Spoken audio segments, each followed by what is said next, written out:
बिस्मिल्लाहिर्रहमानिर्रहीम, अस्सलामुअलैकुम, good morning और वेलकम करेंगे आपको इस शो में जिसका नाम है सुबह से आगे, इस उम्मीद और दुआ के साथ कि आप बिल्कुल खैरियत से होंगे। मेरा नाम अनम अहमद है। मेरा नाम आयशा यूसुफ है। मेरी तरफ से भी बहुत बहुत वेलकम। हमारे शो के अंदर कुछ सुबहें ऐसी होती हैं जो कुछ सोगवार होती हैं। कल का दिन हम जानते हैं पाकिस्तान के लिए बहुत अच्छा नहीं था। धमाके हुए, ख़ुद कुछ अटैक्स हुए, दहशत गर्दों की जानिब से बुज़दिलाना अटैक्स किए गए और पूरा दिन अनम मुझे कल और आज सुबह भी ऐसा महसूस होता रहा जैसे आपको फ्लैशबैक्स आ रहे हैं, क्योंकि हम वो कौम है जिसने दहशत गर्दी के ख़िलाफ़ जंग लड़ी है। लाख से ज़्यादा हमारे पाकिस्तानी जो हैं वो इसके अंदर अपनी जानें गंवा चुके हैं, लेकिन हमने कामयाबी के साथ उस जंग को जीता भी है। हम उन कौमों में शामिल हैं कि हमारे हौसले टूट कर जुड़ना भी जानते हैं। तो कल जो ये बुज़दिलाना अटैक हुआ इस्लामाबाद के अंदर और उसके बाद वाना की तरफ से भी जो खबरें आई, उसके बाद दिल बहुत ज़्यादा उदास है, लेकिन इस बात का यकीन भी है कि हमारी पाक अफवाज और पूरी पाकिस्तानी कौम इसके लिए तैयार है। तो थोड़ा सा ज़रा उसका जिक्र करेंगे आज के शो में। उन शहदा को याद करना बड़ा ज़रूरी है, उन ज़ख्मियों के बारे में, उनकी सेहतयाबी के लिए दुआ करना बड़ा ज़रूरी है जो इससे बराह रास्त मुतासर हुए हैं। कल जो अटैक हुआ इस्लामाबाद के अंदर, उसमें 12 अफराद शहीद हुए, 27 ज़ख्मी हुए और उसने मुल्क की सिक्योरिटी के लिए भी अब जो सिचुएशन हमें नज़र आ रही है, ख़तरे की घंटी बजा दी है। डेफिनेटली हमारी पाक अफवाज, हमारी सिक्योरिटी फोर्सेस पहले ही अलर्ट थी। दिफाई माहिरीन जो हैं वो ये अप्रीहेंशन का इजहार करें कि दहशतगर्द आने वाले दिनों में मजीद शहरों की तरफ भी बढ़ सकते हैं। ये बिल्कुल खदशा मौजूद है। वज़ीर आज़म शहबाज शरीफ उन्होंने इस बुज़दिलाना हमले की तहकीकात का हुक्म दिया है और उन्होंने ये बात वाज़ेह की है कि जो भी जिम्मेदार है उनको हम कैफरे किरदार तक पहुँचा कर ही दम लेंगे। जबकि इब्तदाई जो रिपोर्ट अभी तक सामने आई है उसके मुताबिक खुदकुश हमलावर बाजौड़ में रिहाइश पजीर था और वो जुम्मे के दिन इस्लामाबाद पहुंचा था और फिर पीर वधाई इस्लामाबाद का जो इलाका है, पिंडी का जो इलाका है, वहाँ से मोटरसाइकिल पर वो G11 कचहरी पहुंचा। फिर IG इस्लामाबाद का इस बारे में ये कहना है कि धमाके में 8 किलोग्राम तक बारूदी मवाद और बॉल बेरिंग्स इस्तेमाल किए गए। अच्छा, अभी तक जो शवाहिद सामने आए हैं, इकट्ठे किए गए हैं, उसके मुताबिक हमलावर एक ही था, यानी उसका कोई साथी नहीं था। IG इस्लामाबाद ने यह भी बताया कि एक मोटरसाइकिल और एक गाड़ी को मशकूक तस्वुर किया जा रहा है और कैमरों की ज़ाहिर है उसकी मदद से ट्रैकिंग भी की जा रही है। शवाहिद इकट्ठे किए जा रहे हैं और फोरेंसिक और CTD इन्वेस्टिगेशन, सेफ सिटी और हसास इदारे तमाम शवाहिद का जायज़ा जो है वो अब तक ले रहे हैं। बिल्कुल ऐसे ही। अब बहुत इस तरह की जब सिचुएशन होती है तो कुछ चीज़ें होती हैं जो जिस पर बहुत ज़्यादा श्योरिटी होती है, जिसके बारे में आप कह सकते हैं बहुत वसूख के साथ कि ये इस वजह से हुआ होगा। हम जानते हैं कि इस वक्त पाकिस्तान और अफगानिस्तान के दरमियान अमन मुज़ाकरात की कोशिशें जारी हैं। फिर अगर हम भारत की बात करें तो उसकी तरफ से भी हमें ख़तरात मौजूद रहते हैं। इस तरह के बयानात उनकी तरफ से आ जाते हैं और पाकिस्तान की पाक अफवाज के जो DG ISPR है उनकी जानिब से भी कई मरतबा कहा गया कि ये जंग हो सकती है या फिर अटैक भी किया जा सकता है। अब कल उनका एक बड़ा इंपॉर्टेंट बयान भी ख्वाजा आसिफ साहब का आया था इस दहशत गर्दी के वाक़े के बाद। उन्होंने कहा कि इस्लामाबाद में दहशत गर्दी जो है वो रियासत को पैगाम समझना चाहिए कि ये दहशत गर्दी अब सिर्फ सरहदी इलाकों तक महदूद नहीं है, बल्कि ये इस्लामाबाद में दहशत गर्द हमले से पैगाम ये दिया गया है कि आपके तमाम इलाके हमारी जद में हैं। उन्होंने कहा क्या है, ज़रा ये सुनते हैं। एक हमारी असेसमेंट थी कि ये हमारे ऊपर प्रेशर क्रिएट करने के लिए इस किस्म की कोई ना कोई हरकत करेंगे। उसको जब इस्लामाबाद लेके आए, ये रियासत को जो है वो इसको एक पैगाम समझना चाहिए। इंशाअल्लाह ताला वो भरपूर इसका जवाब दिया जाए। ख्वाजा आसिफ साहब का बयान आपने सुना। अच्छा, इससे पहले भी वो अफगानिस्तान को लेकर थोड़ी सी सख्त स्टेटमेंट्स दे चुके हैं, क्योंकि जो सिचुएशन वहाँ से दहशतगर्द यहाँ पर आकर करते रहे तो उनका एक क्लियर स्टांस है। तो उन्होंने कहा है कि अफगानिस्तान के साथ हम हालत जंग में हैं, अफगान तालिबान दहशतगर्दी करेंगे तो हम फिर रिवायती जंग का दायरकार जो है उसको हम बढ़ा सकते हैं, हम जवाब भी देंगे और दुनिया को जो है वो पता चल जाएगा कि हमने जवाब दिया है। इस्लामाबाद में शहादतों से कशीदगी में बहुत ज़्यादा इजाफा हुआ है। उन्होंने कहा है कि सोचना होगा कि अब रास्ता क्या अपनाना है। उन्होंने कहा क्या है, पहले वो सुन लेते हैं। वाना में कैडेट कॉलेज के साथ पर जो हमला हुआ है, उसके बाद जो है इधर इस्लामाबाद में हमला हुआ है, ये इसने जो एक आप कहते हैं स्टेक्स जो हैं वो बड़ी हाई कर दिए हैं इस जंग में। जो जंग इस वक्त अफगानिस्तान के साथ हम हालत जंग में है इस वक्त, क्योंकि उन्होंने सारी जो जंग लड़ी है, पुरानी भी नई भी जो सारी हैं, वो दहशतगर्दी की बेसिस पे लड़ी हैं। मेन हथियार उनका ये था अगर हमने उसको रिएक्ट करना है तो हम तो एक कन्वेंशनल फौज है हमारी अल्हम्दुलिल्लाह, जिसने अभी 4-5 दिन जो है कुटाई की है इसकी, हिंदुस्तान की जो है कोई ज्यादा मुद्दत नहीं गुजरी। उसका रिएक्शन ये होगा कि हम कन्वेंशनल जंग जो है उसका दायरा हम बढ़ा देंगे। फिर उनकी नीयत जो है वो ये नहीं है कि वो मुआहिदा करें, वो पाकिस्तान को कॉन्टिन्यूसली अंडर प्रेशर रखना चाहते हैं। और ये इस्लामाबाद में जो कुछ हुआ है ये प्रेशर इंक्रीज करने की एक जो है मैं समझता हूँ कि टैक्टिक है जो उन्होंने अडॉप्ट की है। करना चाहिए मुज़ाकरात, फिर भी करने चाहिए। तो हमारे दोस्त ममालिक हैं जिनमें अब ईरान भी शामिल हो गया है, पहले तुर्की और कतर थे, वो खुलूस के साथ लगे हुए हैं और उनका उन पर प्रेशर भी है। लेट्स सी, अगर कोई फिर राउंड होना चाहता है ये हुकूमत फैसला करेगी। वेरी इंपॉर्टेंट पॉइंट्स और very important statement by Khawaja Asif sahab. वो कह रहे हैं ये प्रेशर टैक्टिक्स के तौर पर इस्तेमाल करें, क्योंकि एक तरफ तो मुज़ाकरात चल रहे हैं अफगानिस्तान के साथ हमारे, और दूसरी तरफ इस तरह के अटैक्स होना। लेकिन फिर भी उन्होंने कहा कि बातचीत होती रहनी चाहिए, रुकनी नहीं चाहिए। इस पर कुछ मजीद जान लेते हैं, कुछ बात कर लेते हैं, कुछ तबसरा लेते हैं कि पाकिस्तानियों को अब सोचना क्या चाहिए, या किस तरह से डिफेंस एनालिस्ट या स्ट्रेटेजिक एनालिस्ट जो है ना सारी सिचुएशन को देख रहे हैं। हमारे साथ सैयद मोहम्मद अली साहब मौजूद हैं, डिफेंस एंड स्ट्रेटेजिक एनालिस्ट हैं, उनकी तरफ चलते हैं। अली साहब, थैंक यू सो मच हमें ज्वाइन करने के लिए। आई एम श्योर पूरे पाकिस्तान की तरह आप भी बहुत ज़्यादा अफसरदा होंगे। सबसे पहले तो जब ये खबर आप तक पहुंची, आपने देखी, पहले क्या तासुरात थे? क्या आप एक्सपेक्ट कर रहे थे कि इस तरह का वाकया हो सकता है? जी, बहुत अफसोसनाक वाकया है, लेकिन हैरानकुन या अनएक्सपेक्टेड नहीं है। उसकी वजह यह है कि मैं एक कॉन्टेक्स्ट में इसको एक्सप्लेन करता हूँ कि मैं समझता हूँ कल जो हमला इस्लामाबाद में हुआ या जो दहशतगर्दी की कार्रवाई वाना में कैडेट कॉलेज के खिलाफ की गई, वो वजीर आजम मोदी जो है उनके जो 2 बयानात थे, ये उसकी अमली तश्कील है। और उनका बयान ये था कि जी एक तो हम घुस के मारेंगे, दूसरा आपको याद होगा कि ऑपरेशन सिंदूर अभी मुकम्मल नहीं हुआ है। तो बुनियादी तौर पे अफगानिस्तान की सरजमीन और अफगान दहशतगर्दों को भारत अपने वसाइल से सपोर्ट करके पाकिस्तान को गैर मुस्तहकम करने की पॉलिसी जो है उसने जारी रखी हुई है। उसने रवायती अंदाज से राफेल तैयारे तो इस्तेमाल नहीं किए, लेकिन अब वो दहशतगर्दी का सहारा ले रहा है पाकिस्तान को नुकसान पहुंचाने के लिए। तो बुनियादी तौर पे ये इनडायरेक्ट वॉरफेयर पाकिस्तान की भारत के साथ ही है।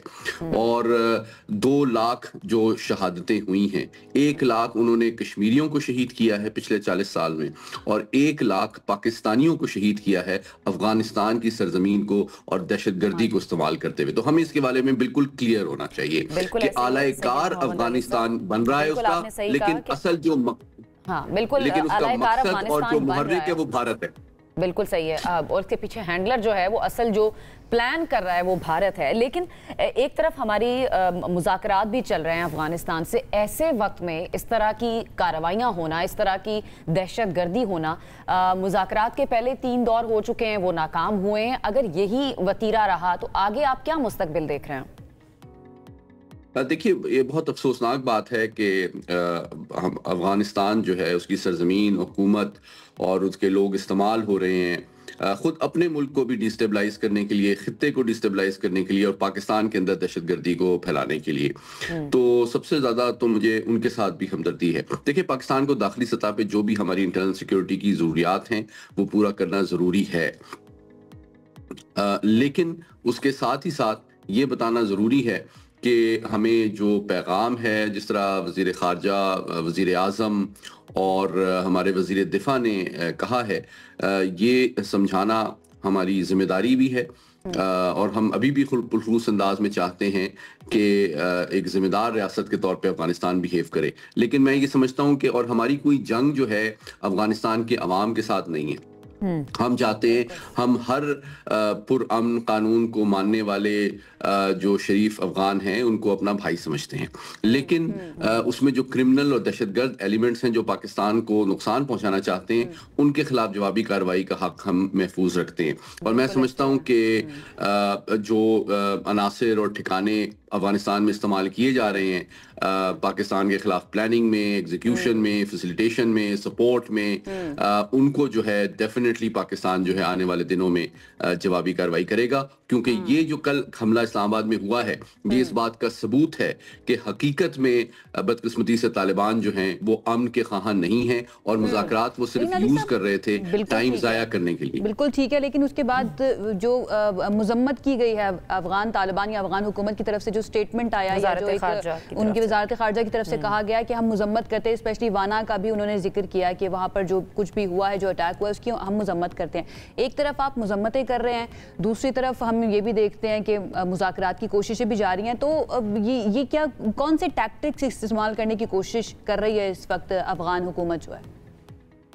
देखिए, मुजम्मत की कोई हकीकत में कोई अनफॉर्चुनेटली अहमियत इसलिए नहीं है कि पिछले 3 अदवार में पाकिस्तान ने उनके सामने 3 डिमांड्स रखी थी कि आप टीटीपी के खिलाफ एक्शन लें, नंबर 1, नंबर 2 ये कि आप उनकी सरपरस्ती बंद कर दें, और नंबर 3 कि आप उनसे डिस्टेंस कर दें और आइए हम मिलकर उनके खिलाफ एक्शन लेते हैं।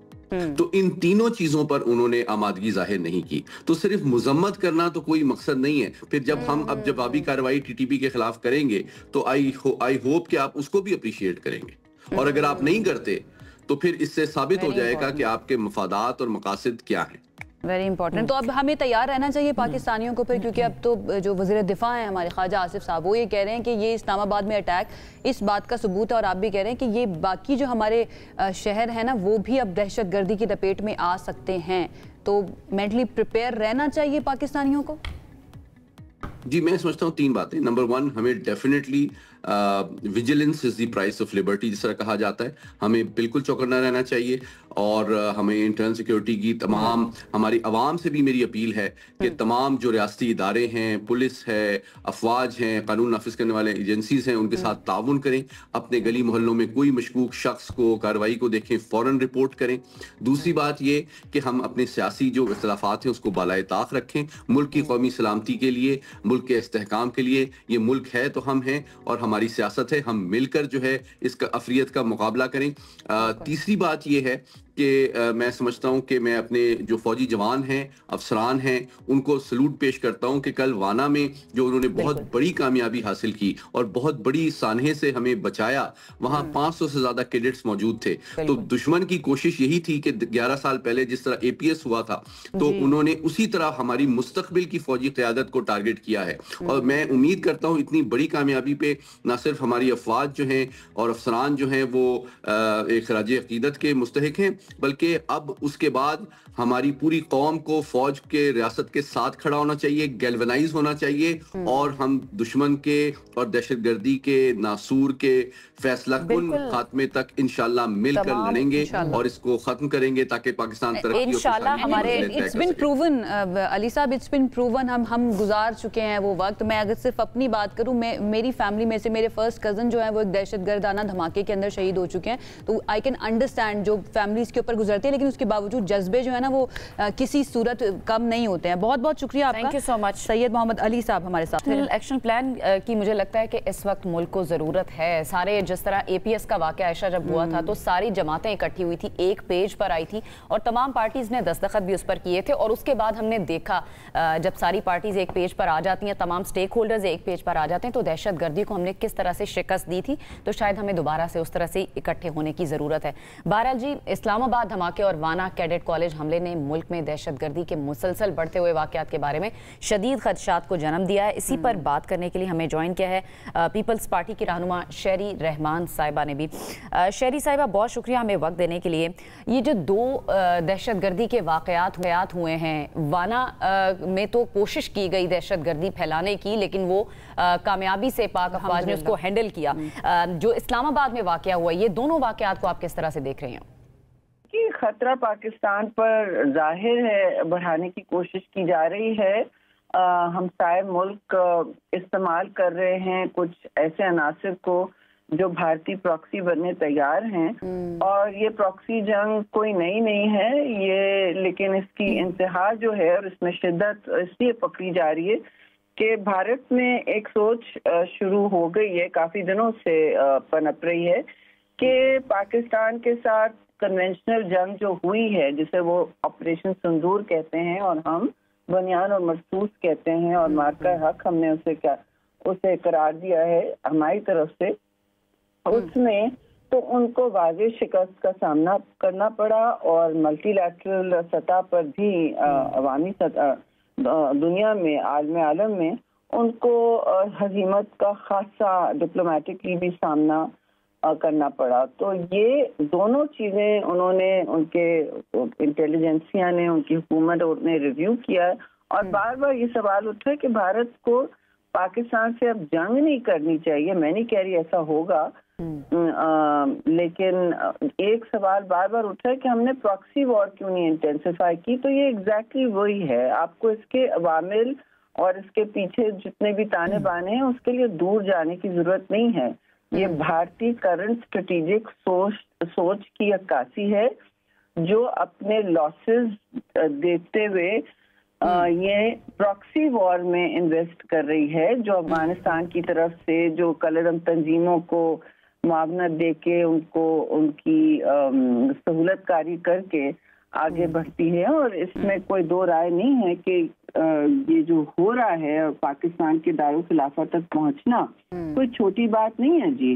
तो इन्होंने ये इसमें पूरा इन्वेस्टमेंट किया हुआ है और मैं समझती हूँ कि वक्त आ गया कि पाकिस्तान इनको टैकल करे आलमी सतह पर भी, मल्टीलैटरल फोरम्स में भी, कि भाई इन्होंने तो रेगुलर टेररिस्ट प्रॉक्सी वॉर शुरू कर दी हैं। FATF जैसे फोरम्स को एक्सप्लोर करना चाहिए। सही, बहुत अच्छे पॉइंट्स आपने उठाए शरी साहिबा। लेकिन एक और बात भी है कि ये जब जंग होती है, इंडिया के साथ भी जब जंग हुई थी तो ये बात कही जा रही थी कि 5th जनरेशन वॉरफेयर या फिर साइकोलॉजिकल वॉरफेयर भी है और ये हमें अफगान हुकूमत की तरफ से तो मैं नहीं कहूँगी, लेकिन अफगान अकाउंट्स की तरफ से हमें नज़र आया बार बार कहा जाना कि कमिंग सून इस्लामाबाद। इसके ऊपर मैं चाहूँगी कि आप अपना पॉइंट ज़रा रेज करें और इसके साथ साथ ये भी कहा जा रहा था कि वहाँ से राब्तों की भी इत्तलात हैं जो दहशतगर्द आए थे। और फिर वज़ीर दिफा ख्वाजा आसिफ ने कहा भी है कि पाकिस्तान अफगानिस्तान में कार्रवाई भी कर सकता है। इसके ऊपर आप क्या कहेंगी? जी, पाकिस्तान अफगानिस्तान में शायद कार्रवाई जरूर करे, लेकिन हमेशा पाकिस्तान ने एक स्ट्रेटेजिक तहम्मुल का यहाँ पे इस्तेमाल किया है, रिस्ट्रेंट किया है, अपनी हमेशा कोशिश की है कि डिप्लोमेटिकली आगे बढ़ें, क्योंकि अफगानिस्तान से बहुत पुराना रिश्ता है। मैं सिर्फ महाजरीन की बात नहीं कर रही हूँ, हमने भी बड़ी कीमत अदा की है इस रिश्ते की जी। तो इस हवाले से जो भी बात की जा रही है ये कोई नई नहीं है, लेकिन अब पाकिस्तान के लिए कुछ रेड लाइंस क्रॉस होने लगी हैं। क्योंकि देखिए, ये जब आप धमकियां भी दें, आपके लोगों के फ़ोन कॉल्स के एविडेंस भी मिल जाए, शवाहिद भी मिलने शुरू हो जाए, तो फिर पाकिस्तान को भी एक्शन लेना पड़ेगा। शिद्दत पकड़ती जा रही है ये प्रॉक्सी वॉर, और जिस मुल्क की सरजमीन इस्तेमाल हो रही है उनको बार बार वार्निंग भी दी गई है, उनसे बातचीत में भी तेज़ी और डिप्लोमेसी में भी तेज़ी की गई है। और बेहतर हमेशा होता है कि आप मुज़ाकरात की मेज़ पे हर बात हल कर लें, लेकिन अगर कोई मानने तैयार ना हो तो आपका हक है, बल्कि बिल्कुल हक बजानिब है कि आप अपने अवाम का, अपने लोगों का और अपनी सरजमीन का और अपने बॉर्डर का दिफा करें। क्योंकि कोशिश अब ये हो रही है कि यहाँ अंदर आके पाकिस्तान के इंडियन प्रॉक्सीज और कलदम तंजीमें यहाँ खुलेआम तो ऑपरेट नहीं कर सकती। पहले ही हम इनके साथ तवील जंग लड़ चुके हैं और उनको जनूबी एशिया से निकाल भी चुके हैं। तो फिर अगर इनकी क्रिटिकल मैसिंग हो रही है और ये हम ही इससे फिर लड़ना चाह रहे हैं, क्योंकि और कोई फौज लड़ेगी नहीं इनसे, तो फिर हमें करना पड़ेगा जी। ठीक है, बहुत शुक्रिया। शरी रहमान साहिबा हमारे साथ मौजूद थी, अपना इम्पोर्टेंट वक्त उन्होंने दिया और अपना इम्पोर्टेंट एनालिसिस हमारे सामने रखा है। सारे ताने बाने जो हैं वो अब जाकर भारत के साथ ही मिलते हैं। और बड़ी अच्छी उन्होंने बात की कि जब ये प्रॉक्सी वॉर हमें नजर आ रही थी और हम एक्सपेक्ट कर रहे थे कि इंडिया की तरफ से की जाएगी, वो खुलेआम ये बात कर रहे थे, सरेआम ये बात कर रहे थे, तो पाकिस्तान को भी शायद अपना ये प्रॉक्सी वॉरफेयर जो है ना इसको इंटेंसिफाई करना चाहिए था। बहरहाल लेट्स सी अब क्या किया जाता है। हमारी पाक अफवाज जो है ना उनके ऊपर हमें पूरा भरोसा है कि इसका भरपूर जवाब दिया जाएगा, एवेंज किया जाएगा जो हमारे शोहदा हैं उनको। एक ब्रेक की तरफ जाते हैं, वापस आएंगे तो बात करेंगे मज़ीद। हमारे साथ रहिए। ब्रेक के बाद आपको कहेंगे खुश आमदीद। पाकिस्तान में हुई दहशतगर्दी पर तो हम बात कर ही रहे हैं और उसके ताने बाने आपको पता है कि भारत से ही जाके मिलते हैं। तो मोदी सरकार जो है ना वो एक मरतबा फिर से मुश्किल में फंसी हुई है, क्योंकि नई दिल्ली में जो धमाके हुए उसके बाद भारतीय सियासतदान हों, सहाफ़ी हों या वहाँ के अवाम हों, वो बीजेपी गवर्नमेंट पर उंगलियाँ उठा रहे हैं, वो सवाल कर रहे हैं। इल्ज़ामात ये हैं कि ये धमाका दरअसल एक फॉल्स फ्लैग ऑपरेशन था, यानी कि ये अंदर का ही मंसूबा था, अंदर की ही कार्रवाई थी और यही स्टांस जो है ये पाकिस्तान का भी है कि फॉल्स फ्लैग ऑपरेशन जब ये नहीं भी हुआ था तो पाकिस्तान का ये स्टांस था कि ऐसा कुछ भारत कर सकता है। हमदर्दी हासिल करने के लिए ज़ाहिर इस तरह की हरकतें करता है। लाल किला धमाके के फौरन बाद हमेशा की तरह पाकिस्तान को उन्होंने मौरूद इल्ज़ाम ठहराना शुरू कर दिया, लेकिन फिर कांग्रेस के जो रहनुमा हैं, फिर सहाफ़ी हैं और सोशल मीडिया सार्फिन हैं, उन्होंने खुलकर सवालात उठाए हैं मोदी। बहुत से लोग जो है अब सवालात उठा रहे हैं। भारतीय अवाम जो है ना वो भी कुछ हद तक ये समझना शुरू हो चुकी है, जो गेम की जाती है ना हर इंतखाब से पहले, एक तो पूरा साल इनके इंतखाबात चलते रहते हैं और उसकी कीमत जो है ना वो पाकिस्तानी अवाम को और पाकिस्तान को चुकानी पड़ती है, लेकिन अब ऐसा लग रहा है कि उनकी गेम ज़्यादा देर चलेगी नहीं। इस पर बात कर रहे थे, हमारे साथ इस वक्त मौजूद हैं ब्रिगेडियर रिटायर्ड हारिस नवाज साहब, डिफेंस एनालिस्ट हैं, आप सब उनको जानते हैं, उनकी तरफ चलते हैं। ब्रिगेडियर साहब, thank you so much join करने के लिए। कल का दिन जो गुजरा बहुत ही अफसोसनाक था, दिल अफसुर्दा है। हम प्रोग्राम के शुरू से यही बात करें, एक तो आपका मैं सेंटिमेंट भी जानना चाहूँगी राइट नाउ क्या है, और इस वक्त जो भारतीय इन्वॉल्वमेंट हमें नजर आई जिसके बारे में हम आप यकीन के साथ कह सकते हैं कि भारत की ही इन्वॉल्वमेंट है इसके पीछे, ये प्रॉक्सी वॉर पाकिस्तान के अगेंस्ट की जा रही है, उसके ऊपर भी ज़रा आप थोड़ा सा ओपन करिएगा आप डिस्कशन को। देखिए, बात यह है कि आपको याद हो कि एक महीने से कम से कम हम लोग तो जो टीवी पे बात कर रहे थे, मैं तो यही कह रहा था कि बिहार इलेक्शन आ रही हैं and we should expect any false flag operation. और उसके लिए पहले अगर आपको याद हो, अभी इन्होंने एक इजाज, हमने फिशरमैन को हमने पकड़ा जिसको इंडियन ने बॉर्डर क्रॉसिंग पे गलती से अपने पास पकड़ लिया, उसको फिर ब्लैकमेल किया, उसको कहा जो यूनिफॉर्म नेवी यूनिफॉर्म लेके आओ, रेंजर्स की लेकर आओ, कुछ जोंग के शिप लेकर आओ, वो सारे लेके ले जा रहा था। तो हमारी इंटेलिजेंस ने उसको पकड़ लिया बिल्कुल जब बॉर्डर समुद्र के हदूद क्रॉस कर रहा था। मकसद ये था कि वो पाकिस्तानी 40 के करीब उन्होंने कश्मीरी पकड़े हुए हैं, यही उन्होंने उनको यूनिफॉर्म पहनाने थे, उनके पास चाइनीज टीम निकली थी और उनको मारना था वहाँ उन्होंने बेचारों को, और कह रहा था ये देखें जी पाकिस्तान ने दहशतगर्दी की कार्रवाई करने के लिए, और उसके लिए देखो डेपोन फॉर फ्लैग, वो फ्लॉप हो गया। अब इन्होंने जो न्यू दिल्ली में किया आपके सामने, किस तरीके से इतना कॉर्डन ऑफ सुबह से किया हुआ था इन्होंने, और अभी भी उनकी जो रिपोर्ट थी वो यही थी कि वहाँ पर गैस सिलेंडर पड़ा है और उसमें 4 आदमी अंदर गाड़ी में मर गए जुलूस के, और बाकी कोई ऐसा नुकसान भी नहीं हुआ। इस पे इन्होंने फिर वो इंडियन गोदी मीडिया ने शोर मचाना शुरू कर दिया। पाकिस्तानी एक्चुअली ये धमाका आई वुड से, उसके बाद आप वाना का कैडेट कॉलेज पे हमला, इस्लामाबाद में खुदकुश हमला, ये सारे नेक्सस एक ही है। मकसद ये है बिल्ड अप प्रेशर, पाकिस्तान को डिस्टेबलाइज करें, और जो इनको मार के हक पे मार पड़ी है, बेइज्जती हुई है, मुंह काला हुआ है। उसके बाद सेकंड आप ये देखें कि जिस तरीके से इन्होंने इंडियन ने अपने प्रॉक्सीज को यूज किया, फिर खारिज, फिर हिंदुस्तान, फिर अफगान तालिबान रजीम को इस्तेमाल किया, वहाँ इनको मार पड़ी, हमने पोस्टों में कब्जा कर लिया, वाइट फ्लैग खड़े कर लिए, और ये किसी न किसी तरीके से आप ये नेवल एक्सरसाइज कर रहे हैं या आपको समुद्री हदूद में त्रिशूल, उसमें भी ये कहीं ना कहीं चाहते हैं कि आवाम के इलेक्शन डाइवर्ट हो। बिहार में apparently it's not working anymore, क्योंकि चाहे उनके मारूफ सहाफ़ी हों वो भी इसके ऊपर बार बार बात कर रहे हैं, चाहे ऑपोजिशन के लोग, उनके अपने लोग इसके ऊपर बहुत ज़्यादा बात कर रहे हैं। वो मुझे याद है सत्यपाल मलिक साहब जो गवर्नर थे कश्मीर के, जम्मू कश्मीर के, उनकी तरफ से पुलवामा के बारे में क्या कहा गया था कि भाई मैंने उनको कॉल करके बताया कि ये अटैक जो है हमारी वजह से हुआ है, तो उसके जवाब में मोदी साहब ने उनको क्या कहा कि भाई अभी चुप रहना, खामोश रहना, इस पे कोई बात नहीं करनी। और 2 दिन बाद इलेक्शन था तो वहां पर क्या उनकी तरफ से नारे लगाए जा रहे थे कि जब वोट देने जाएं तो पुलवामा को याद रखें। मतलब व्हाट इज गोइंग ऑन? ठीक है, वी अंडरस्टैंड कि 2 मुल्कों के दरमियान इस तरह से बात नहीं की जाती, लेकिन एक मुल्क अगर बिल्कुल ही पराया स्टेट बन के रह गया है तो फिर पाकिस्तान को क्या करना चाहिए? पाकिस्तान को भी अपनी स्ट्रैटेजी तब्दील करनी चाहिए फिर। अब देखिए, एक तो बात ये है कि ये अब इंडियन पब्लिक, इंडियन जर्नलिस्ट, इनके पॉलिटिशियन सब समझ गए हैं कि ये जब भी कोई एक्टिविटी होती है, ये चाहे पुलवामा करते हैं, पठानकोट करते हैं, उड़ी करते हैं, अब इन्होंने ये नई दिल्ली में एक नया शोशा छोड़ दिया, तो इस तरह की आप वो they don't believe it, and इनके दिन भी गिने जा चुके हैं। सेकंड ये कि जो खास तौर पे आप थे कि ये अभी जो वाना में कुछ हुआ है, जो इंडियन स्पॉन्सर्ड हुआ है, और वहाँ पर जिस तरीके से खारजी वहाँ पर अटैक कर रहे थे बच्चों के ऊपर, ये भी take it as a Pakistan की ये पाकिस्तान के ऊपर अटैक है, क्योंकि ये पाकिस्तान का फ्यूचर है, जैसे 21 के बच्चों के ऊपर अटैक हुआ था। तो in that context we very serious about it कि ये एक, और फिर इनके जो हैंडल जहाँ बैठे हुए थे दहशतगर्द जी डायरेक्ट कम्युनिकेशन में थे अफगानिस्तान में, उनसे बात कर रहे थे, उनके डायरेक्शन ले रहे थे, जिनके प्लानर्स और एग्जीक्यूटर थे। सो पाकिस्तान अब आई थिंक एक तो हमें अमेरिका से बड़ी खुल के बात करनी चाहिए कि what India is doing in Pakistan, किस तरह पाकिस्तान को डिस्टेबलाइज करने की बात कर रहे हैं। नंबर 2, हमें ये जो जिन्होंने अटैक किया है वाना पे, we have to sort them out, और इसके लिए आई स्ट्रांगली फील कि इसके ऊपर हमें जो भी इसमें लोग थे, क्योंकि हमारे पास इनकी लोकेशन भी है, कहाँ रहते हैं, कहाँ घरों में रहते हैं, कहाँ छुपते हैं, सब हमें पता है।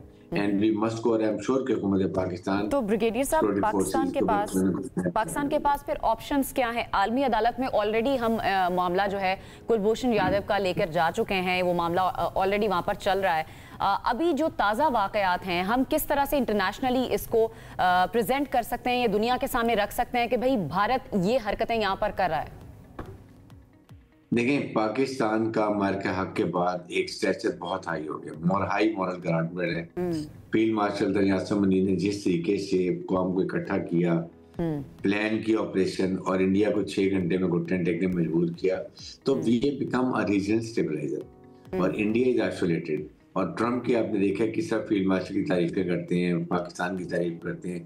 सो we should talk to American. Number 1, 3-4 prong strategy है कि जी कहेंगे इंडिया को कंट्रोल करें, इंडिया डिस्टेबलाइजेशन कर रहा है, और पाकिस्तान को इसमें ये प्रॉब्लम हो रही है, we are already victim of terrorism. हमारे पर काम का एक पहलगाम का ना कोई इंक्वायरी की, ना इन्वेस्टिगेशन किया, और आपने एक न्यूक्लियर मुल्क के ऊपर अटैक कर दिया, नॉट रियलाइजिंग कि डायनामिक्स ऑफ वॉर जो होते हैं बड़े खतरनाक होते हैं, और ये कहाँ एंड होती है ये वी डोंट नो।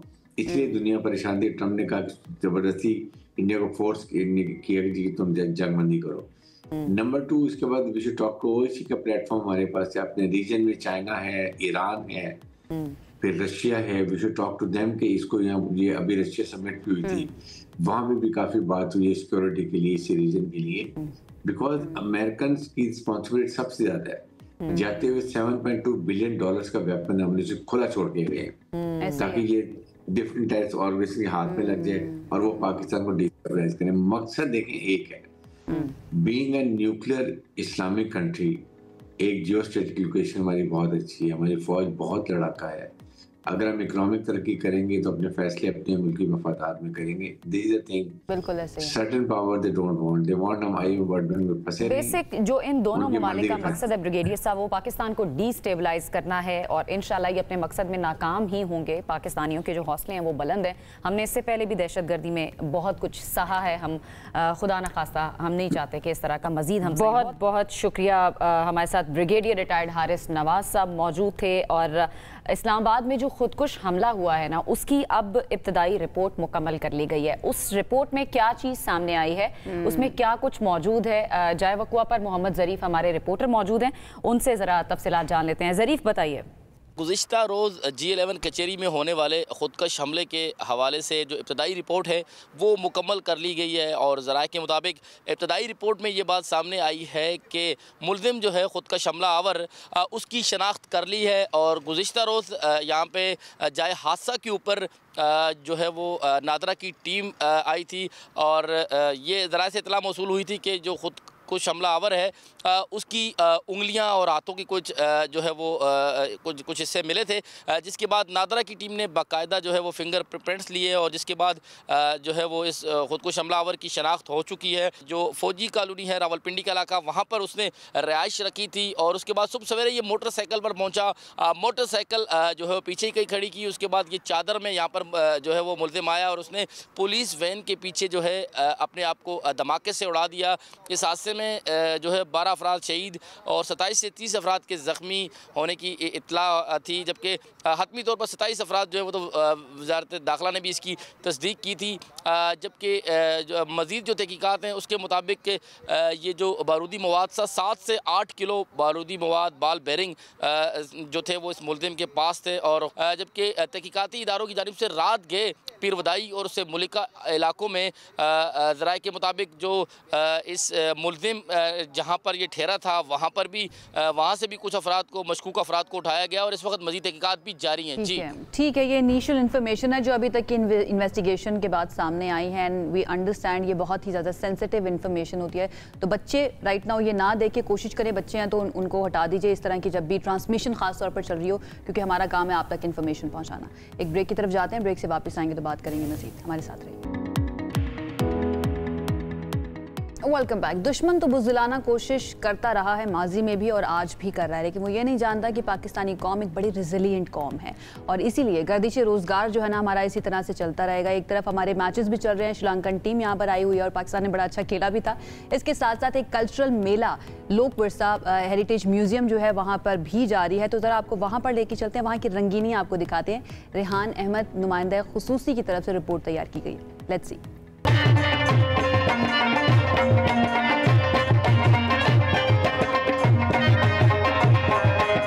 इस्लामाबाद में जारी लोक मेला 2025 में पाकिस्तान भर से आर्टिस्ट शिरकत कर रहे हैं और अपने फ़न से देखने वालों को महसूस कर रहे हैं। इन्हीं फनकारों में एक फ़नकार ऐसा भी है जो सदियां गुजर जाने के बावजूद सोनी माहिवाल की मशहूर दास्तान की मरकज़ी किरदार सोनी के इश्क में गिरफ्तार है। आइए चलकर आपको उससे मिलवाते हैं।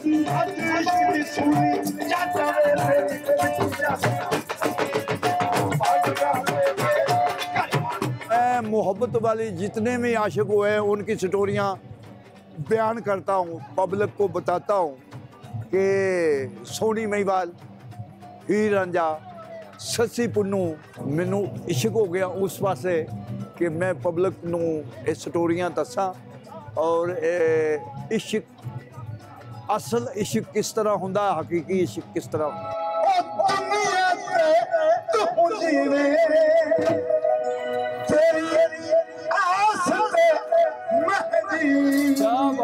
सोनी महिवाल की ये बात है कि उसकी कहानी बड़ी अजीब है जी, बड़ी दुख की कहानी है।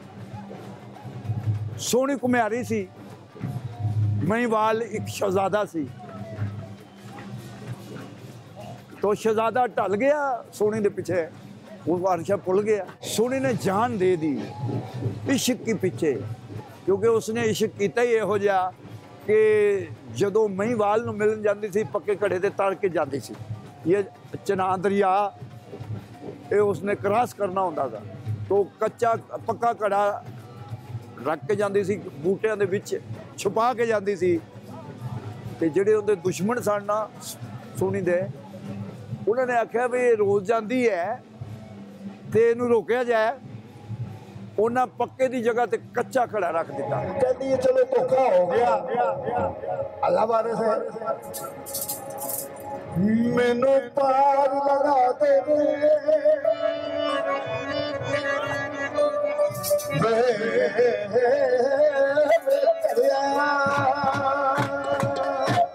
मेरे जो तस्वर में है ना, वो सोनी को तस्वर रख के मैं इस कब नाल इश्क कर लिया कि मैं पूरी दुनिया दे विच भी जाना, अपने मुल्क दा कल्चर दसना और इश्क नाल करना और मैनू मुहब्बत है अपने फन नाल।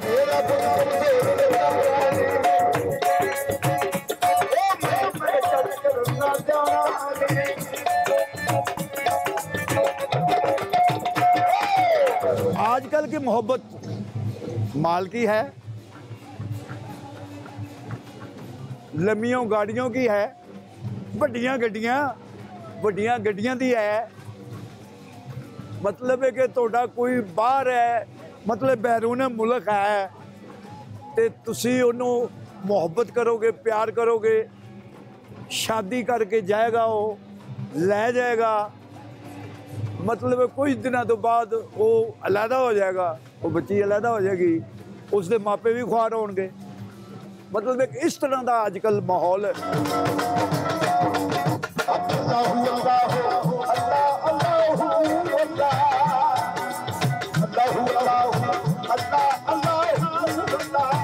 बशीर लोहार की ज़िंदगी की कहानी में जो सबक मौजूद है वो ये है कि मोहब्बत अगर सच्ची हो तो सदियां गुजर जाने के बावजूद न सिर्फ ये कि इंस्पायर करती है बल्कि एक शख्स की ज़िंदगी का रुख भी बदल देती है। कैमरामैन बसीरत के साथ रेहान अहमद, हम न्यूज़ इस्लामाबाद।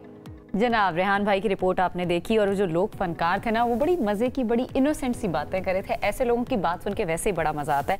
बहरहाल जी, हमने थोड़ी सी अब क्रिकेट मैच पे बात करनी है। आपको पता है कि पिंडी स्टेडियम में कल गुज़श्ता रोज़ जो मैच हुआ है पाकिस्तान वर्सेस श्रीलंका का, उस पर बात करने से पहले आपको थोड़ा सा मैं ये बता दूं कि श्रीलंकन जो टीम है उसको स्टेट गेस्ट का दर्जा दे दिया गया है, यानी उनकी सिक्योरिटी को बढ़ा दिया गया है। चलें जी, मैच पे थोड़ी सी बात कर लेते हैं। पाकिस्तान ने कल जीत अपने नाम की है और 6 रन से श्रीलंका को शिकस्त दी है। फ़खर जमान जिन्होंने 32 रन बनाए, साइम अयूब ने 6, बाबर आजम 29 रन बना सके, मोहम्मद रिजवान सिर्फ 5 पर ही पवेलियन लौट गए। इसके अलावा सलमान अली आगा की जब बारी आई है तो उन्होंने धुआंधार इनिंग्स खेली है और उन्होंने 87 गेंदों पर 105 रन की ज़बरदस्त इनिंग्स खेली। फिर उनका हुसैन तलत ने खूब साथ निभाया, उन्होंने 62 रन की इनिंग्स खेली। अगर अपने बॉलर्स की बात करें तो आयशा उसमें हारिस रऊफ ने 4 विकेटें, 4 खिलाड़ियों को आउट किया और नसीम शाह ने 2 खिलाड़ियों को आउट किया। सबसे इम्पोर्टेंट चीज जो है ना, वो आपने अभी तक नहीं बताई है, जो बाबर आजम ने कल कैच पकड़ लिया। हाय हाय हाय, क्या बात है। उड़ते हुए उन्होंने कैच पकड़ा ना, और बड़ा मजा भी आया उनको देखने के बाद, और थोड़ा सा जरा फील भी हुआ कि उनकी जो है ना फॉर्म आहिस्ता आहिस्ता इंशाल्लाह। लेकिन धड़कनें तेज हो गई थी क्योंकि मैच इतना क्लोज हो गया, 6 रन का सिर्फ मार्जिन। जीत गए ना, अब हम सिर्फ जीतने की बात करेंगे। हम जीते, हमने अच्छा खेला। एक ब्रेक पर जाते हैं, वापस आएंगे, बात करेंगे मजीद। हमारे साथ रहिए।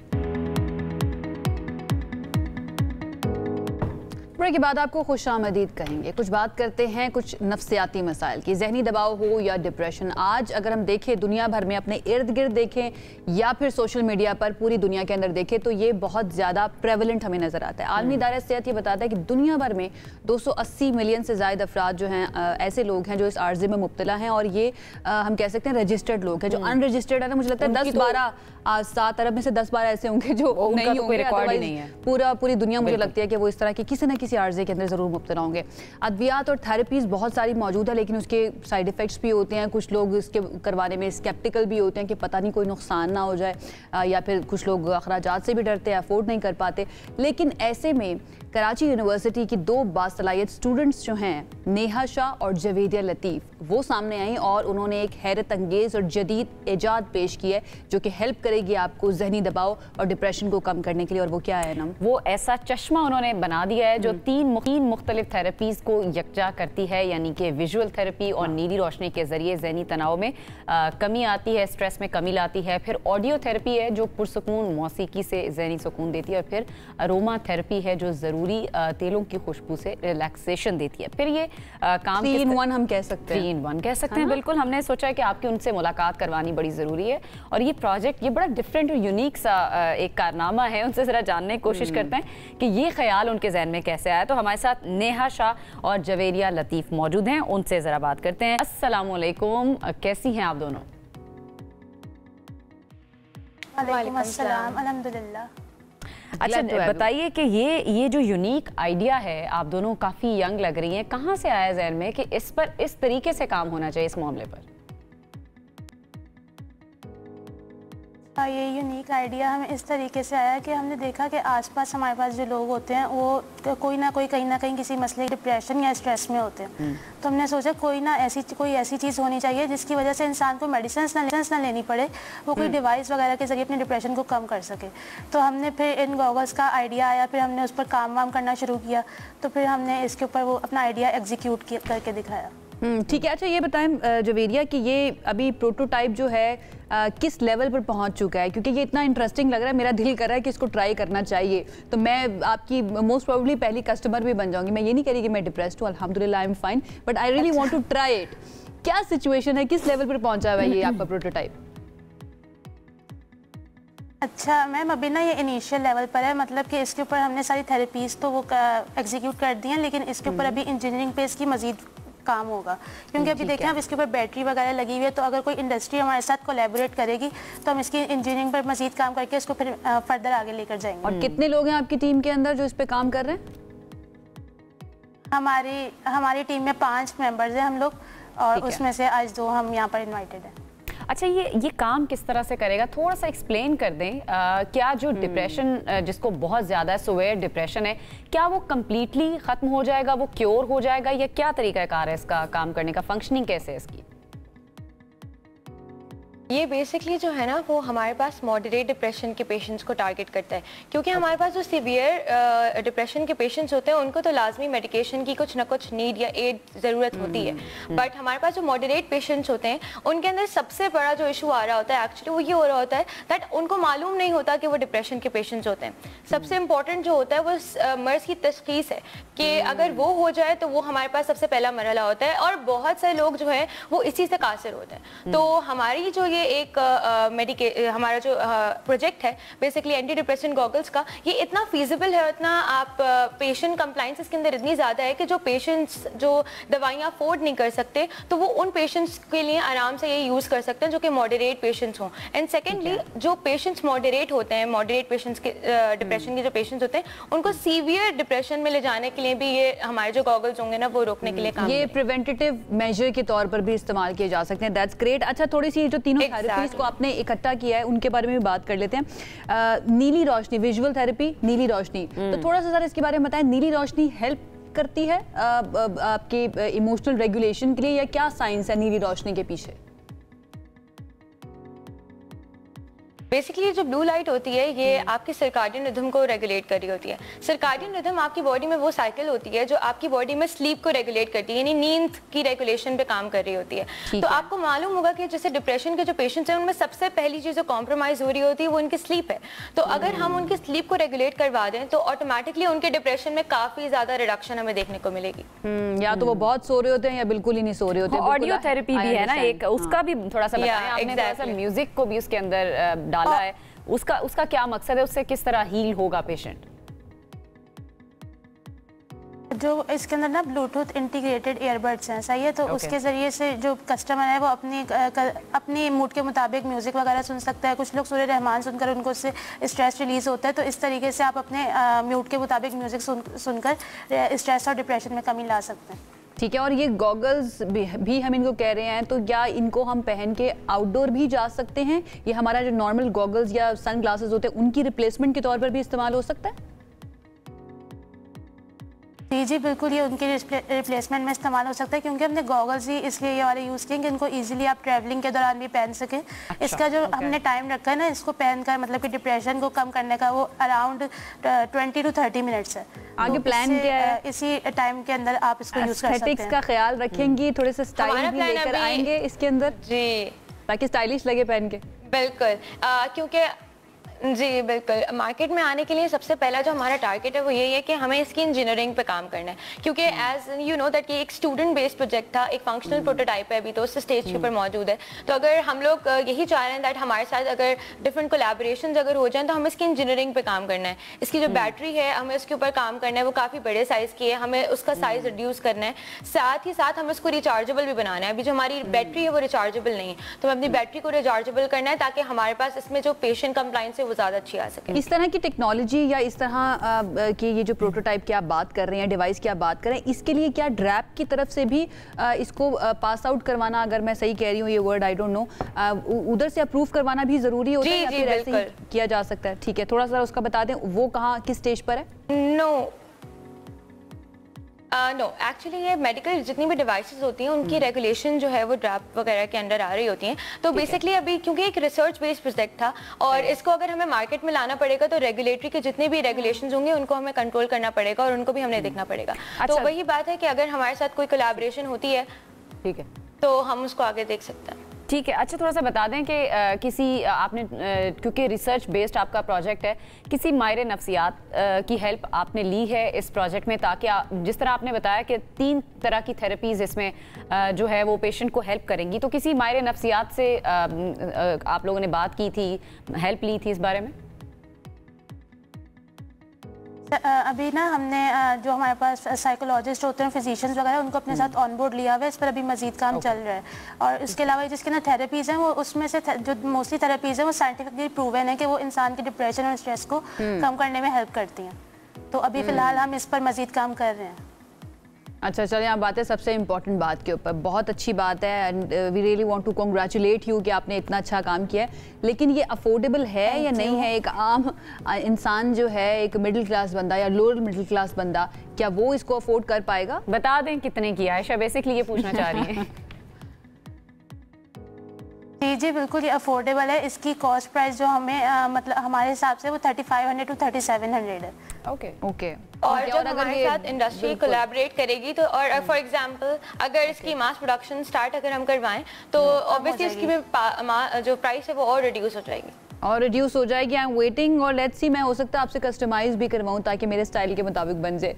All the very best for the future. Thank you so much Neha Shah and Javeria Latif हमारे साथ मौजूद थी। जनाब आपको अब करना है डिप्रेशन कम या फिर जहनी दबाव, थोड़ा स्ट्रेस कम करना है तो आप स्टाइल में भी कर सकते हैं, क्योंकि इन दोनों बच्चियों ने, मैं कहूँगी दोनों स्टूडेंट्स ने एक ऐसे ग्लासेस, ऐसे सन ग्लासेस या गॉगल्स बना दिए हैं जो स्टाइल में रहते हुए ना आपके डिप्रेशन को कम करेंगी। एक ब्रेक की तरफ जाते हैं जी, वापस आएंगे तो बात करेंगे मजीद। हमारे साथ रहिए। ब्रेक के बाद आपको कहेंगे खुश आमदीद। एक और बड़ा इंपॉर्टेंट मामला, 27वीं आईनी तरमीम का बिल कौमी असम्बली में पेश। इजलास आज दोबारा होना है और वजीर कानून आजम नज़ीर तारड़ उन्होंने ये कहा है कि मुश्तरका पार्लिमानी कमेटी में अपोजिशन को बैठना चाहिए था। मिसाक जमहूरियत में भी आईनी निज़ाम का बुनियादी नुक्ता शामिल था। ये आजम नज़ीर तारड़ साहब। और ये भी कहा गया कि सूबों के मामलात हों, आईनी मुकदमात हों, आईनी अदालत ही देखेगी। और वजीर कानून की जानिब से ये भी कहा गया है कि सुप्रीम कोर्ट दीवानी मुकदमात समेत 62,000 से ज़ायद मुकदमात सुनेगी। अब कोशिश ये की जा रही है या बताया ये गया कि क्योंकि हमारी अदलिया के ऊपर केसेस का बहुत ज़्यादा भार था, बहुत ज़्यादा एक बर्डन था, उसको कम करने के लिए ये 27वीं आईनी तरमीम लाई गई है। इससे पहले 26वीं आईनी तरमीम के बारे में भी ये कहा गया था, लेकिन बहुत से मुबस्सरीन जो है ना वो मुख्तलिफ किस्म के पॉइंट ऑफ व्यूज़ इसके ऊपर पेश कर रहे हैं। तो हमारे साथ जो इस वक्त एक मुबस्सिर मौजूद हैं, एक एनालिस्ट, एक सीनियर तज्जियाकार और सीनियर सहाफ़ी मौजूद हैं, उनका क्या पॉइंट ऑफ व्यू, उनकी तरफ चलते हैं, उनसे जान लेते हैं। रऊफ क्लासरा साहब ने हमें ज्वाइन किया। अस्सलाम वालेकुम जी, अस्सलाम वालेकुम। आफ्टर सो लॉन्ग, कैसे हैं आप? बहुत शुक्रिया, thank you very much for invitation. Glad to have you on the show. सबसे पहले तो ये बताइए, ये 27वीं आईनी तरमीम के ऊपर आपकी क्या राय है? मेरा ये ख्याल है कि एक कॉन्स्टिट्यूशन बनता है, कोई चीज़ स्टेगनेंट तो नहीं होती। 50 साल पहले बना था या वट एवर टाइम, तो उसके बाद चीज़ें चेंज होती हैं, टाइम बदलते हैं, रिक्वायरमेंट बदलती हैं। अपने आप को अपने उसमें बदलते हालात के साथ अपग्रेड करना होता है। That's a natural, growth is a very natural. So लिहाजा अगर आइन में तरमीमें माजी में भी होती रही, अब भी हो रही हैं, तो इन पे कोई तरमीम करने पे कोई आपको प्रॉब्लम नहीं होना चाहिए। पार्लियामेंट का राइट है, लेकिन जो तरमीम की नेचर है उस पर यकीनन बात हो सकती है, उस पर बात करनी चाहिए, because that's a democracy, everybody has the right के तरमीमें जो हो रही हैं, अमेंडमेंट्स हो रही हैं, ये आपके मुल्क के लिए कितनी अच्छी हैं, इंस्टीट्यूशंस के लिए, आवाम के लिए, या सिर्फ रूलिंग एलीट अपने आप को प्रोटेक्ट कर रही है, अपने आप को प्रॉन्ग कर रही है, अपने इक़्तिदार को मज़ीद पावरफुल कर रहे हैं। क्योंकि जमहूरियत में ये होता है कि you are accountable to anyone. एक उस डिक्टेटरशिप में, एक उसमें किंगशिप में, बादशाहत में, और एक जमहूरियत में क्या फ़र्क है? लोगों ने इतनी स्ट्रगल की, हज़ारों साल की हिस्ट्री है, इससे पहले किंग्स एंड क्वींस है, तो उनको अगर आपने पीछे करके जमहूरियत लाया है तो आपका मकसद तो यही था। पहले तो ये अदवार में बादशाह जो हैं वो कहते हैं कि उस वक्त ये जो कंसेप्ट था, king can do no wrong, कि बादशाह तो गलत कर ही नहीं सकता, लिहाजा उसके लिए कोई कानून नहीं था। ये अवाम ही होती है गलत करते, उन्हें फैह लगाओ, फांसियाँ लगाओ, कोड़े मारो, जो भी करो। और फिर उसके शऊर के साथ एक चेंजेस हैं, और उसमें बड़ी लंबी स्ट्रगल है। खैर वो एक और हिस्ट्री है कि लोगों ने कहा, मुआशरों ने कहा कि नहीं, बादशाह सलामत भी जवाब दे होंगे, फिर कवानीन बने, फिर जमहूरियत आई। तो उसका मकसद तो यही था कि अगर आप अपने आप अकाउंटेबल नहीं समझते कि मुझे भी इम्यूनिटी मिल गई, आपको भी मिल गई, फलां को मिल गई, जो हम तमाम लोग हैं, आवाम को भी इम्यूनिटी दे देना। सदर के लिए जो इम्यूनिटी, आप उसकी बात कर रहे हैं इसमें? मैं सबकी बात कर रहा हूँ। अगर आपके फैसले जब करते हैं, कोई आप डिसिप्लिन में होते हैं, तो फिर देन यू आर अकाउंटेबल। अगर आप अपने आप को अकाउंटेबल नहीं करना चाहिए, मतलब मैं नहीं करना चाहता सपोजली, तो फिर मैं उस पार्लियामेंट में भी नहीं गया। मैं लोगों को नुमाइंदा भी नहीं बनना चाहता, मैं लोगों को लीड भी नहीं करना चाहता, उन पे हुक्मरानी भी नहीं करना चाहता, उनकी गाड़ियाँ, पैसा, जहाज, उनके पूरे प्रोटोकॉल भी एंजॉय नहीं करना चाहता। साइड पे बैठो तो मेरी अकाउंटेबिलिटी मुख्तलिफ किस्म की होती है। ये नहीं है कि एज ए मीडिया पर्सन मेरी भी होती है, लेकिन मेरी डिफरेंट किस्म की होती है। और मुझे लाज भी नहीं चाहिए, बल्कि आप और हमारे पे तो दर्जनों को ये कवानीन है, और इसी पार्लियामेंट ने बनाया है। यहाँ बैठे पेमरा है, FI है, साइबर क्राइम है, एजेंसीज हैं, फिर आपकी डेफमेशन है, मतलब कोई 15-20 हमारे पे केसेज हैं। आपने जो स्टेगनेंट वाली बात की ना, बड़ा अच्छा आपका ये पॉइंट है कि ट्रांसेंडेंस आती रहनी चाहिए, ये बड़ा ज़रूरी है, बेहतरी आती रहनी चाहिए। लेकिन ये जो 27वीं तरमीम है, इसके बारे में बहुत से मुबस्सरीन ये बात भी कर रहे हैं, ये राय भी रख रहे हैं कि इसने आइन की जो हमारा जो स्ट्रक्चर है आइन का, या उसकी रूह जो है उसको हिला कर रख दिया। इसके बारे में आप अग्री कर रहे हैं इससे? बिल्कुल, मैं इसे एग्री करता हूँ। स्पेशली जो 3-4 इन्होंने उसमें तरामीम कर, मतलब वो ठीक है, प्रेसिडेंट की पावर्स हैं, पार्लियामेंट ने दी है, वज़ीर आज़म की पावर्स हैं, आप अपने हाथों से लिख के, हाथ पाँव काट के दे रहे हैं कि जनाब के ये पावर्स हम जो हैं हम सरेंडर कर रहे हैं अपने से एक ज़्यादा बड़े एक इंस्टीट्यूशंस को जो कि आपके ही ताबे है। अब ये चीज़ें डिस्टॉर्शन पैदा करती हैं, ये चीज़ें इन द लॉन्ग रन फिर ये लोगों को जो ईमान है जमहूरियत पे या आप लोगों पे, पार्लियामेंट अपने को सुप्रीम कहती है। सर जमहूरियत थोड़ी सी ज़रा इसकी डेफिनेशन आज मैं कहती हूँ बता दें थोड़ी सी, जमहूरियत क्या होती है? उसमें 2-3 चीज़ें होती हैं कि आप वहाँ पे अगर लोगों का एतमाद लेकर आते हैं तो फिर लोगों को जवाबदेह होते हैं। आप लोगों के ऊपर हुक्मरान का जो ये कंसेप्ट है जमहूरियत में नहीं होता, वहाँ सर्विस डिलीवरी है, अकाउंटेबिलिटी है, ट्रांसपेरेंसी है, आपकी अपनी ऑनेस्टी है, इंटेग्रिटी है। आप मतलब 25 करोड़ के लोगों में से अपने आप को बेहतर समझते हैं तो मुझे रूल करना है। अच्छा, हमने जो टेक्स्ट बुक डेफिनेशन पढ़ी थी, for the people, by the people and of the people, इसके अंदर पीपल तो बिल्कुल साइड पे कर देना। There are no people right now हमारी इस डेमोक्रेसी के अंदर, या जो इस वक्त जो सिचुएशन चल रही है, जमहूरियत के लिए कुछ नहीं दुनिया में एक पाकिस्तान की डेफिनेशन फिर अलग ही होगी। नहीं, जमहूरियत को दुनिया में मैं अब उस डिटेल में, जब पूरी दुनिया में जमहूरियत इस वक्त मसाइल का शिकार है। आप अमेरिकन को देख लें, मैं वहाँ पे भी आपने देखा इस वक्त वहाँ भी जमहूरियत अच्छे खासे प्रॉब्लम में आई हुई है, मैं उसकी डिटेल में नहीं जाना चाहता। इंडिया में देख लें, यूरोपियन ममालिक में हर जगह पे प्रॉब्लम्स हैं। कोई इस यूके में देख लें, वहाँ पे रेसिज्म। अच्छा, हर मुल्क के ना डिफरेंट इशूज होते हैं, जरूरी नहीं होता जो हमारे इशूज है ना वो इंडिया के हों, अमेरिका के हों, यूरोप के हों, लेकिन मसाइल हैं। अभी उनको देख, सार्कोजी को देख लें, अभी वो जेल में गए थे 5 साल, अभी उनको सजा हुई थी, कल परसों उनको दोबारा उनको जमानत मिली है। वहाँ सार्कोजी जो ये फ्रांस के सदर थे, उन पर भी करप्शन के इल्जाम थे कि उन्होंने लिबिया के उस कज़ाफी साहब से 2005 में अपने इलेक्शन प्रेसिडेंशियल कैंपेन के लिए उन्होंने उनसे पैसे लिए थे फंड करने के लिए। सो करप्शन भी होती है, लेकिन साथ में अकाउंटेबिलिटी भी होती है। उन्होंने वहाँ पे नहीं ली हुई थी इम्यूनिटी, वो भी प्रेसिडेंट थे ना, वो भी तो ले सकते थे ना उसके, और अच्छा खासे पॉपुलर थे उनके दौर में, उन्होंने जो रहे हैं। तो सार्कोजी इस वक्त जेल में थे और अभी मेरे कल परसों उनको फिर मिले, मार्च में फिर उनका ट्रायल शुरू होना। अच्छा, मैंने उसके बारे में इतना ज्यादा बड़ा नहीं, लेकिन अभी जमहूरियत में अकाउंटेबिलिटी के वजह के उसमें इम्यूनिटी नहीं लेते वहाँ। सवाल ये है कि यहाँ पर अब क्योंकि सेनेट से पास हो चुकी है, अब कौमी असम्बली से भी कहा जा रहा है कि पास हो जाएगी, 224 जो है ना वो मिल जाएंगे वोट्स उनको। तो आपको क्या लगता है इसके कानून बनने के बाद और इम्प्लीमेंट होने के बाद 27वीं आईनी तरमीम के क्या तब्दीली आप देख रहे हैं, क्या बेहतरी आप देख रहे हैं, अगर मैं ये बात करूं मुल्क के अंदर? अब ये पहले से प्रिडिक्ट करना तो मुश्किल हो जाता है, लेकिन मेरा ये ख्याल है कि जिस तरह की वो ठीक है आईनी अदालत बनाए, I am for it, okay, होनी चाहिए एक कॉन्स्टिट्यूशनल कोर्ट और एक अलहदा कोर्ट। अच्छा, इनको इसलिए भी हम ब्लेम नहीं कर सकते नवाज लीग को, पीपल्स पार्टी को, कि बेनजीर भुट्टो साहब और इन्होंने उसमें साइन किया था। And still remember I was in London में उन दिनों इस न्यूज़ के लिए उस पर रिपोर्टिंग कर रहा था वहाँ से लंदन से मैं। सो ये चीज़ें मैंने देखी हुई है वहाँ पे करीब से, नवाज शरीफ, बेनजीर भुट्टो साहब की उनका एक उसमें मोटो में शामिल था, वो फेयर इनफ।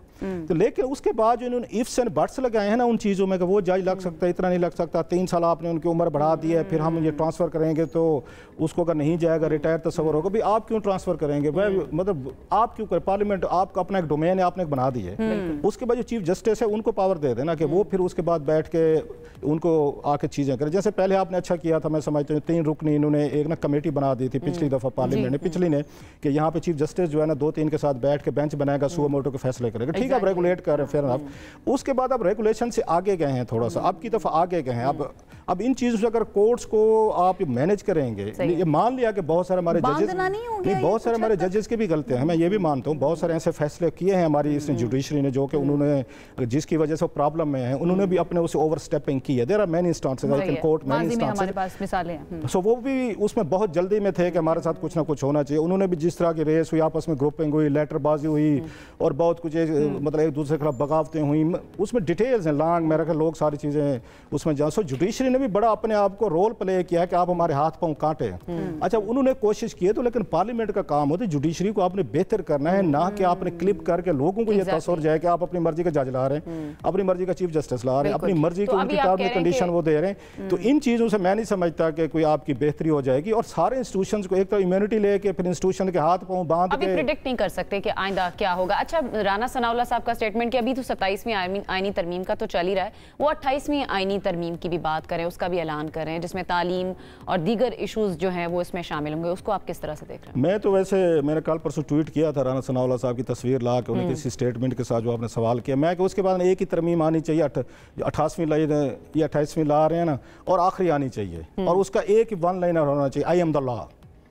बस उसके बाद मतलब अब उसके बाद क्या रह गया लाने को, क्या चीज बच गई? I am just wondering. अच्छा तलीम के लाने, सेहत के लाने, जो चीजें आपको पहले लानी चाहिए थी ना, अब तलीम सेहत आखिर पे आएगी। अपनी पावर तरमीम से कॉन्ट्रडिक्टरी तो नहीं होगी, क्योंकि 140A के बारे में जो 18वीं तरमीम के अंदर सूबों को जो इख्तियारात दिए गए हैं, इसके बारे में भी कहा जा रहा है ना कि ये तो कॉन्ट्रडिक्ट भी करेगी उसको, क्योंकि तालीम का शोबा या फिर सेंसस मरदमशुमारी का शोबा अगर वापस चला जाता है विफाक के बाद, तो फिर तो तब्दीली आएगी 18वीं तरमीम के अंदर। मैं वही कह रहा था कि जब इनकी 18वीं तरमीम आई थी, हमने यहाँ से होते हुए देखी प्रेस गैलरी से बैठ के, उस वक्त हमें 1001 उसके ये फवायद गिनवाए गए थे और 126 तरमीम हुई थी। मेरा रज़ा रब्बानी साहब ने बड़ी मेहनत की थी सब ने कि अब मुल्क ठीक हो जाएगा, सूबे ठीक हो जाएंगे, तरक्की होगी, डिसेंट्रलाइजेशन हो जाएगी, NFC वगैरह।